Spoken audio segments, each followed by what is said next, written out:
Good evening, friends. I must thank you all. You have taken your precious time out and have come on our invitation.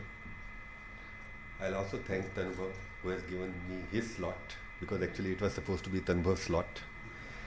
But I thought that time is crossing. I may not get full opportunity to speak. So I took his slot so that in the last, if the hurry has to be done and, he has to sum it up faster, he can do that. He'll be talking more about market, while I'll be talking about more on wealth management and peace of mind. You see, when we talk about wealth management, our major objective is wealth management for what? Wealth for what? And so when we were actually trying to give it a name, then we thought we should say wealth management should give you growth, but with peace.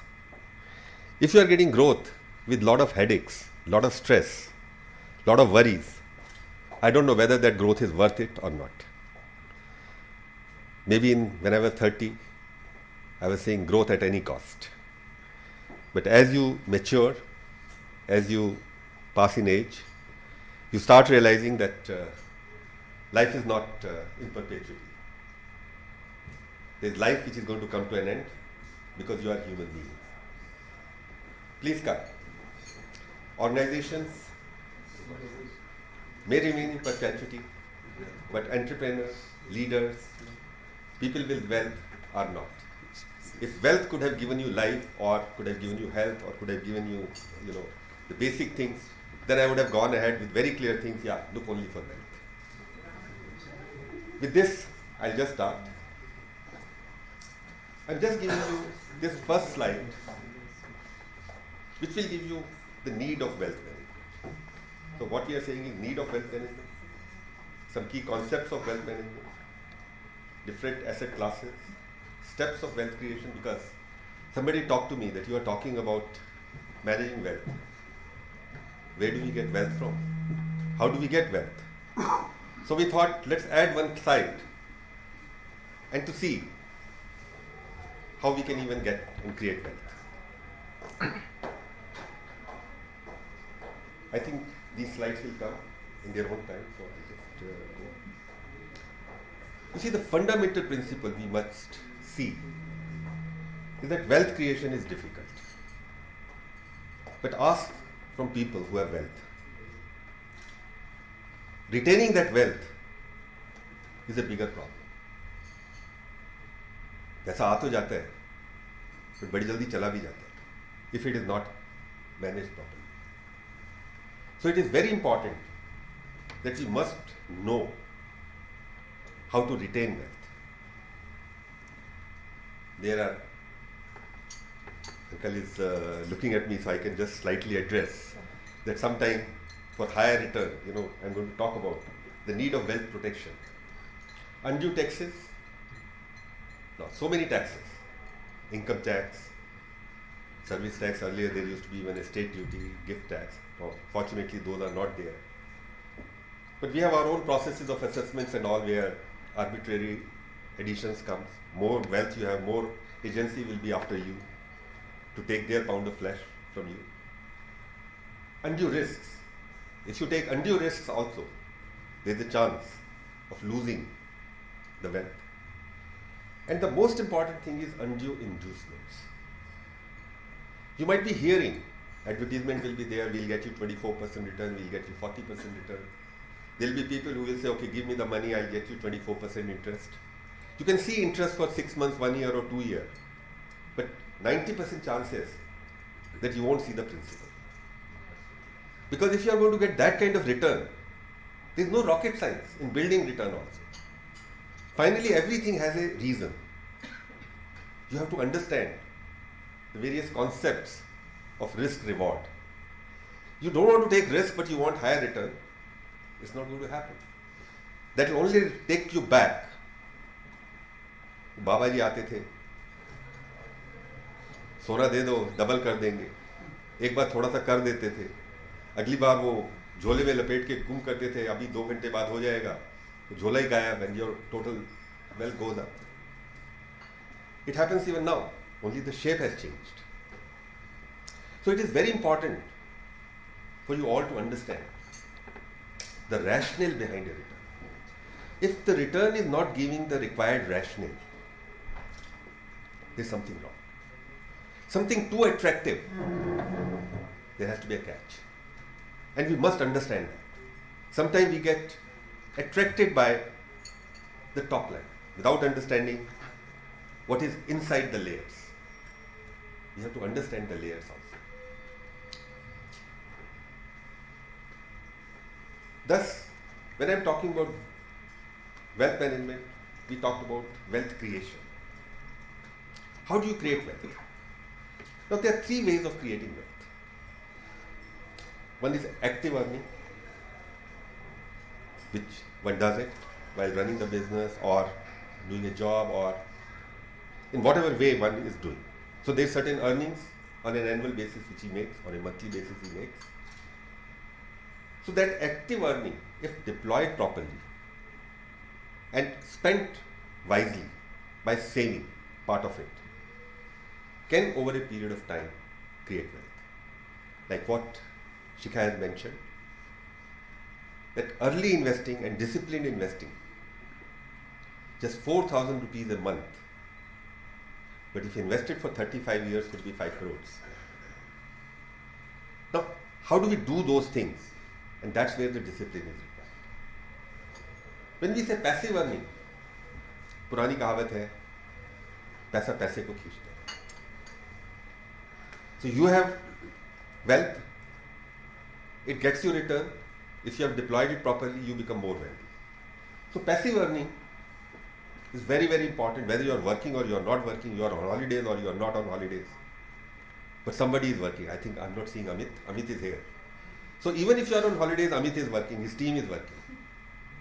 And they are going to see. And if Amit is not working, our team will be working. And we will make them work. The third way, more for industrialists, entrepreneurs, and I'm seeing very little entrepreneur in the room today, is value creation. Creation of value in the business. But my experience has been that people have created value, but at least 60 or 70% of them have not encashed them at the right moment.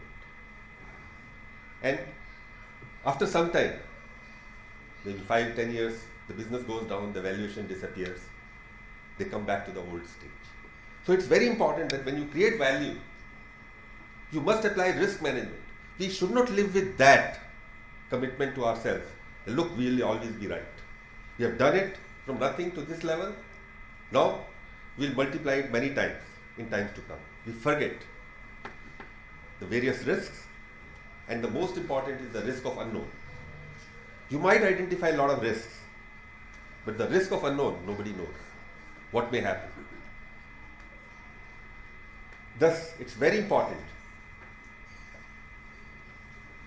that value creation should go with risk management. And it should be encashed also. People who have encashed, I can see plenty of people in my 35 years of career who have encashed them. And I know, again, very many of them who have not encashed them. I don't need to explain their status today. Next, please. I'm going to talk about some key concepts of wealth management.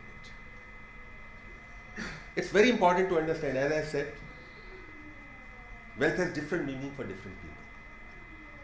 In fact, just 15 days back, I was talking to a person who was making something like 1,000 crores a year in terms of net profit after tax. And when I was talking to him, I said, what does wealth mean for you? And his answer to me was, it gives me status, it gives me power, and I want to live with that, and I'm happy with that. But lot many people I talk to, they say wealth gives us freedom. Freedom of what we want to do. So we are safe with wealth. But for that, how much wealth you need? Do you need 1,000 crore? My answer is that maybe 10 crores is sufficient for that. 20 crore is sufficient for that. Because you need to see what's the lifestyle you are maintaining. And with inflation, how much money would be required for you to maintain the same lifestyle in times to come? So you decide your own corpus. You need 10 lakhs a month, that means you need 1.2 crore. Take a benchmark of 10% post-tax return and talk about some corpus of around 12 crores, invest it wisely in liquid, because at old age the biggest expense is medical, and that's very, very uncertain. You don't know when that need may come, and not many times you don't get even insurance for that, or the insurance quantum is also limited. So it's very, very important that we must decide our own goal. Why you want wealth? If you want wealth for status, power, for material benefits, you won't be able to get peace easily. So I always say, in fact people laugh on me, all my people in the office, at least in one day I must make 3 statements that there are no free lunches in the world. For anything and everything you have to give a price. You want more return, you have to sacrifice peace. If you are willing to pay that price, be my guest. But if you don't want, then you may have to think investments with peace. You have to build convictions on your investment. Yes, Pratibha, please. You can join here. There are 2 seats in the front.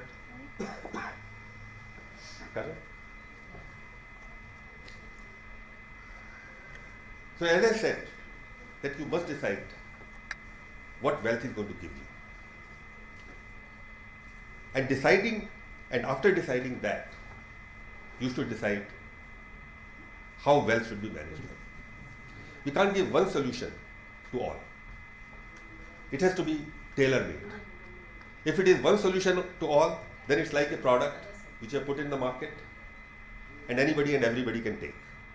But I can only say that you have to have an independent product for individuals. The second concept which I was just talking about is a concept of risk-reward relationship. You must understand, you want higher return, you will have to take higher risks. You want higher return without taking the risk, you are fooling yourself. It's not going to work. You are not seeing the real risk behind it. The person may look very sweet, he will pick up money from you, assuring you every day, every month I'll give you 24% return. For 1 year he'll be available, 2 years he will be available. But one fine morning, there is a possibility he may not be available. A very interesting thing which I learned 20 years back when I was talking to one person. He says, कोई चोर नहीं होता, कोई गलत नहीं होता. But कभी कभी circumstances आदमी को चोर बना देते हैं, गलत बना देते हैं. Suppose he is not making money himself. Suppose he is not able to meet his true ends mean. He is not going to sell his house and put his family on the road to pay you. Sometimes the circumstances will come such a way that he will just disappear. He will find that as a better option. So, nobody is wrong, but circumstances make them wrong. So we must understand that if you are looking for higher return, the associated risk you must understand. If you are not able to understand that risk, look for more. And I'll say, come to Shikha, she'll explain you the risk behind it. And I'm sure she would be able to speak in such a simple language which will help you to understand that. When we talk about risk management, putting assets under different asset class is very, very important. Amit had covered it in his first slide when he made those various golas. Shikha had covered it under the distribution, defining the risk profiles. I'm just going to touch upon here that distribution among different asset class is very, very important, because that defines your risk profile. That defines how much return you are going to make. You want a low risk profile, your return may be 10 to 12%, or maybe 8 to 9%. You want high risk profile, your return can go to 13 to 14%. If you are looking more than that, the chances is it's not going to happen. By some fluke in 1 or 2 years it may come, but it's not going to remain in the long run. model asset class distribution with indicative returns. I'll just touch upon that. Another very important concept of wealth management or investing is that we must be consistent. We must maintain discipline, deciding the asset class, and must retain that ratio of asset class. And we must look a long-term horizon instead of a short-term horizon. Discipline in every walk of life is important. Morning walk पे नहीं जाएंगे, discipline life नहीं रहेंगे, health affect होगी. Financial discipline नहीं रहेंगे तो आपका financial health खराब हो जाएगा. Consistent investment ensures that you are able to maintain your lifestyle, you are able to live better, and you are able to create some wealth for future. Early investment is a very important part of consistent investing. But it does not mean that ones who have not done that can't do that now. And I'm answering that because just in this conference I was talking to someone and they said, no, we have not done that in the past. Now what do we do? So I said, no, they are, jab jago tab savera. Purani kahavte hain and I believe them a lot on them. Because those are time-tested statements. So even if you take those things now, there's a long way one has to go and one can still do that now. As I said, discipline in asset classes, that is very, very important. Yes, we change an environment, you can take a conscious decision of changing these ratios. But generally what happens is that as a human being, we all are governed by fear and greed. When things are good, that's the time we run for investing. And when the things are bad, that's the time we start crying and we look for withdrawal. So that's the opposite of investment. The prudent investment warrants you to invest when there is a total blood in the street. And take out your money, sit a little bit on cash when there's too much money flowing, when the value of money drops. Money has the value, the cycles will come. They have come in last 100 or more than that years. They'll come in next 10 years, 20 years, 50 years, 100 years also. So we must understand this part and we must ensure. The key question here comes is, how do you control your fear and greed? Finally, everybody is human being. Me too. We also get governed by fear and greed. And the answer I found is in building convictions. If you are convinced of certain things, if you have conviction in something, then you can go a long way. And you can really beat fear and greed. It may put some ups and downs in your blood pressure, but if you are convinced and you keep on reassuring yourself that look, I am on the right track, and that's where knowledge also helps. Any decision which is backed by knowledge, backed by research, backed by facts, makes you to think and take up the right decision. Can you go next, please? This is just the asset allocation which Shikha had talked about. We allocated some kind of a pre-tax return and post-tax return. I won't take long on this. I'll go next. When I was talking about creating of wealth, one of the way could be put 20% of your earning into investment. And if you do this kind of thing right from your early age, by the time you grow up, by the time you go to retirement stage, this amount can become very, very substantial. Again, I'll say the old saying which I heard in my house when my parents and grandparents used to talk about, कि जो कमाते हैं उसका थोड़ा सा धर्म में, थोड़ा सा इधर, थोड़ा बचत में. That's how ladies build their budget also when they talk about home. So financial management is no different. चाहे घर का हो, चाहे organization का हो, चाहे personal हो. Concept remains the same. Finally, you have to see what is the need, how much you earn, what's the gap, and how judicially you spend what you earn so that there is something available for tomorrow. I've already talked about early and consistent investment creates wealth in the long run. Control on spendings, it's a very important aspect.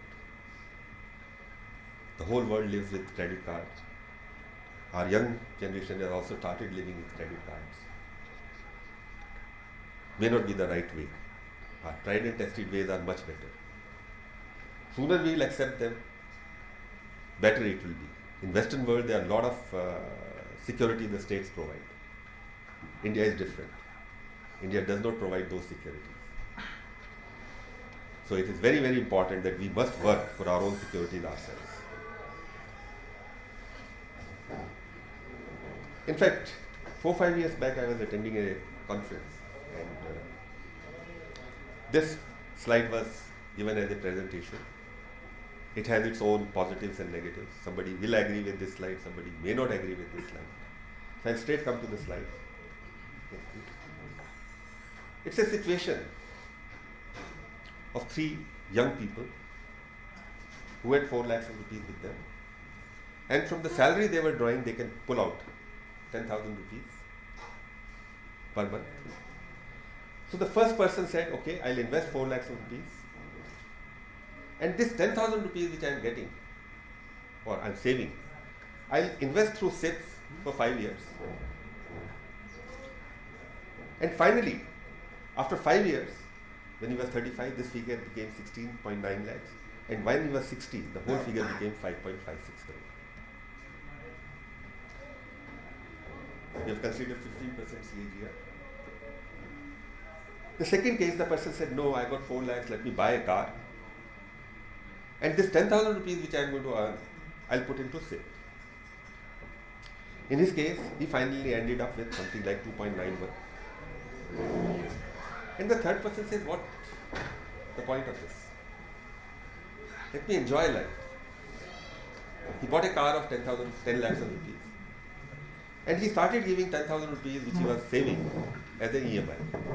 So for 5 years he kept on paying that EMI. And after 5 years, he had nothing to invest before, he had nothing to invest later. But he lived his life. He enjoyed his life. The key one has to think. Somebody may say, what's wrong with that? At least he enjoyed the luxury or a better car. Will that be a prudence? Now that's anybody's call. I can see young people are less here. So I think most of the older people, at least of my generation, will agree with me. The younger one will discuss it. But I'm leaving this thought for them to think. Passive earning. You see, this concept of passive earning is again very, very important. More you are able to build passive earning. You know, a lot of time you look at jamidars and all. What are they doing? They are basically talking about passive earning. वो बाप दादा जमीन छोड़ गए हैं या property छोड़ गए हैं, उनका रेंटल आ रहा है या उनकी कुछ वैल्यूज आ रही है. So the key is that whether we use rental as a model of passive earning or investment in capital market as a method of passive earning, that's a question which we'll be talking about subsequently, looking at the returns, risks, pros and cons, which Shikha has already talked about. So it's very important, but the key remains. You want peace? You need to create passive income. Without passive income, you will have to slog your day, and a time will come when you may not be able to do that. That would be the difficult time.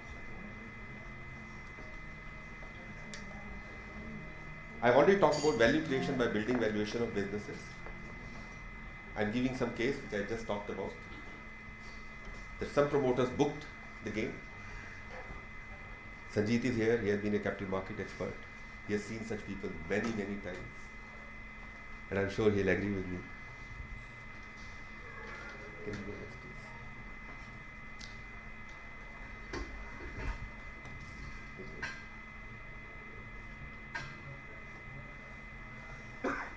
Here I'm going to touch upon. This is a new slide I'm adding. And I've added that because I've been dealing with a lot of entrepreneurs on their legacy journey. we have also been talking about how should they enjoy part of their life. After 55, 60, having created business worth billions of dollars, what next? Making huge money. What next? One thing, as I said, organizations live in perpetuity until somebody, kill them or make their health bad. But human being, whether he's a leader, he's an entrepreneur, he's an ordinary man, he's subject to the life cycle of nature. And life cycle of nature has said very clearly that by passage of time, the capability to work hard is going to reduce. How do you prepare yourself for that? Is an important challenge. So, for those people, my view is that they should get into strategic roles. They should get into some key relationships which are very important to be maintained only by them. They should look at risk management and periodic reviews, which may take maybe 2 or 3 days in a month, or maybe 1 or 2 hours a day. By putting that much time, they may be able to control the business and find good successors. Because succession planning is very important for the smooth running of organization and for wealth protection also. You might have built an organization, and I've seen a lot of people that they put everything of theirs in that organization. They don't draw salary, whatever money, even if they have in their personal account, they will give it to the company as unsecured loan on a meager interest, because they do not distinguish between company and self. But that's where the mistake happens. The business risks are entirely different. And if that business for any reason comes under risk, your personal money is also gone.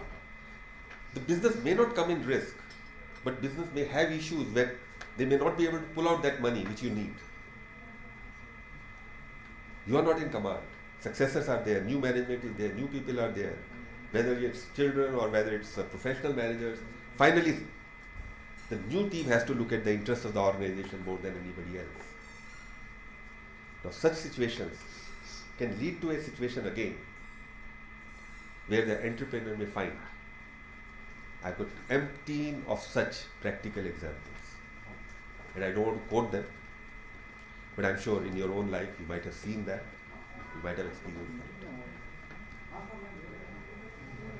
that. Thus, I strongly believe that people must think of balancing their life, the business leaders, because people with wealth, they have always done something very hard to create that wealth.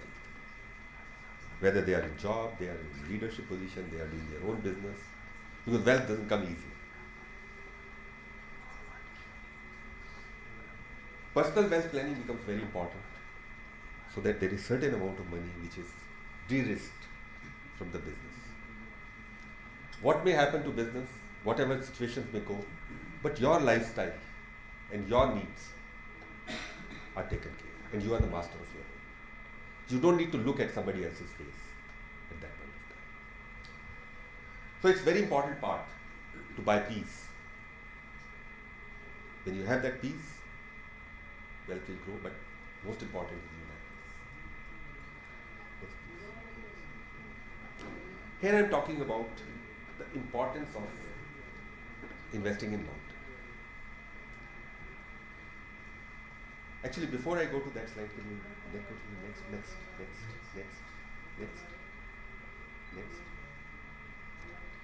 No, stick on this. You see, this is something which I built conviction in last 6 months. When we were making this presentation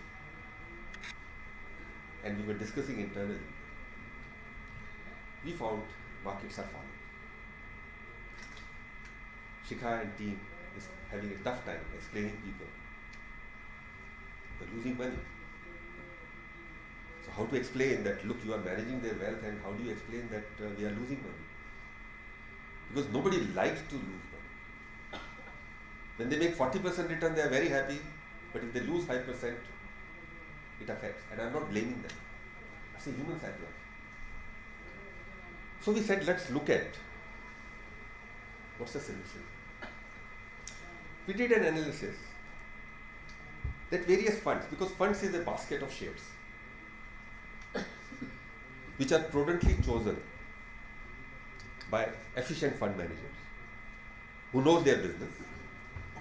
And we said, let's look at that, and let's look at how Nifty, which is the index of large company shares, has behaved. And we found in 2011-12, 1 year basis, most of the funds, as well as Nifty, made losses. So everybody lost money, they lost principal. People in fixed deposit, they were quite happy with 6.4% return if they are on a 20% tax slab, or 5.6% if they are on 30% tax slab. 12-13, there was some reasonable return, not very high, 5-7%, just matching the FDR. Then we looked at 13-14, all of a sudden, the return went and the range became from, if you look at 15.76% to something like 27%. And the year next, 14-15, the return went up 26% to 50%.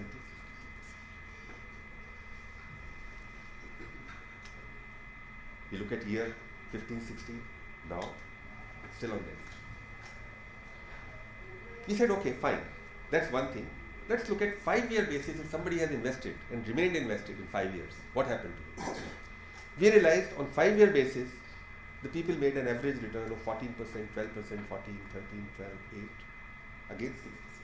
And this is tax free. So our comparison is apple to apple. We said, okay, if I would have retained investment in 10 years, then what would have happened? We looked at 10 years. The figure of 14% became 19%, and then you can see 19, 19, 22, 21, 21, 14. That's the return. We said, okay, 15 years. Then what happens? And then we finally went to 20 years. If you remain in it, you do nothing. And our return went up as much as 21, 21, 22, 19, 21. Which meant that if a lakh was invested 20 years back, in fixed deposit it would have given me 2.97 crore, that is 3 crores, or 3.45 crore. Whereas here it would have given me as much as 80 lakhs, to maybe the lowest is 8 lakhs.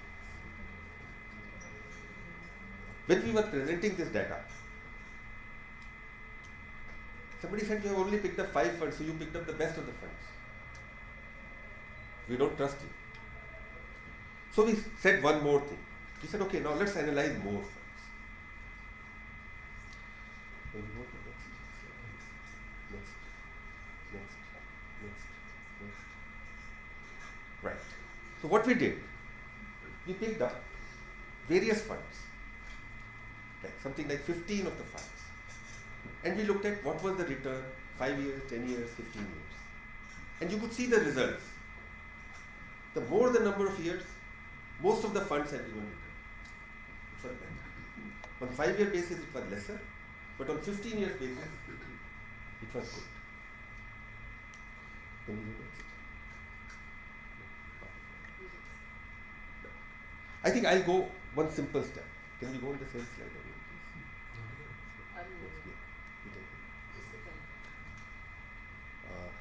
Shikha, the peak slide is not there? That is the same slide. This is the pehle one. Can you move it? This one more. No. Earlier one. Yeah, this one. One more invested. No, the peak. Peak one was this one. Sorry? Go back. Sorry, there's some little goof up. I have not done my homework of checking it before. Peak was the same slide. Peak. Okay. Right. Okay. Sorry, I missed it out.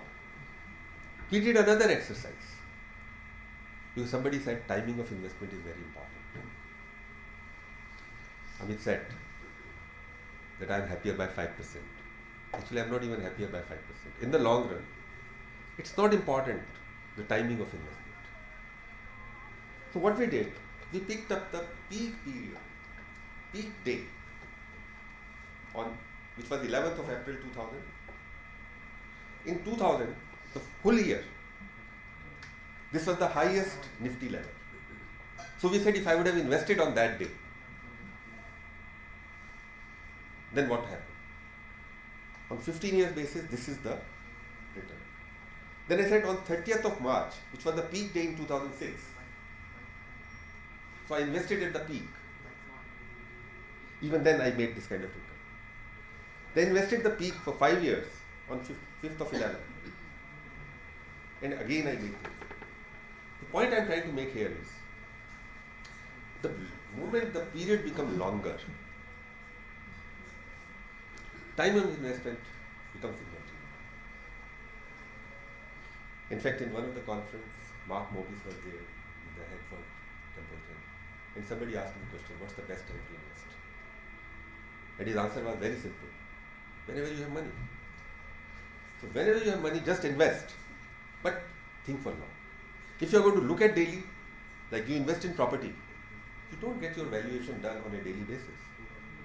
Sometimes 20 years later, 30 years later, 40 years later, you think of the valuation. But in stock market, since the transparent mechanism exists, you can get the prices daily.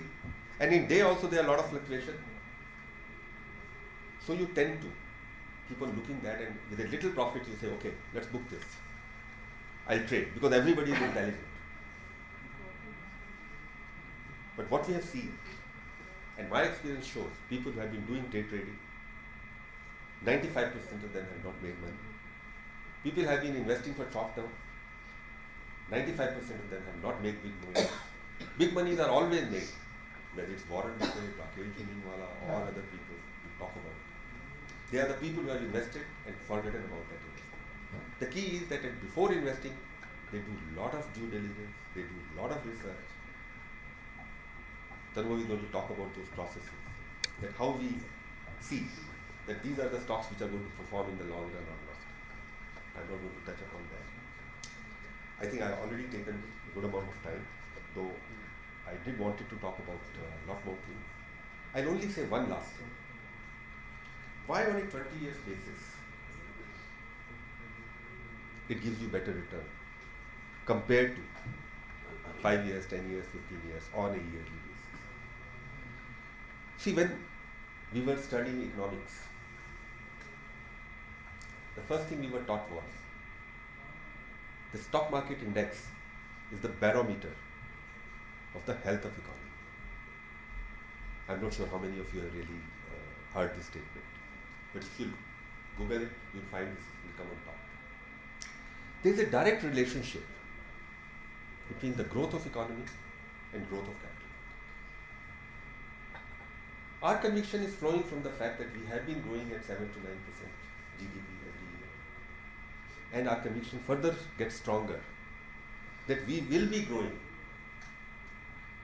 by 7 to 9% in times to come, and it might go better. Again, all those parts, why it will go better, what our data shows, Tanva will be covering, so I won't take that. So long as your economy is going to grow, capital market has to grow. There will be temporary hiccups, whether it's Greece crisis, whether it's a European problem or crude problem or anything which may come temporarily, a logjam in parliament, some political uncertainties can affect the market in short term, but in long run, all these things settle down. So if you think long term, invest with long term perspective, define your assets under asset class, different asset class, considering your risk profile. You can have a good return on your investment with ease. The key is you must build conviction in your decisions. If the convictions are not there, sooner or later it's going to make a difference. With this, I must thank you. Thank you very much for this patient hearing. Thanks again.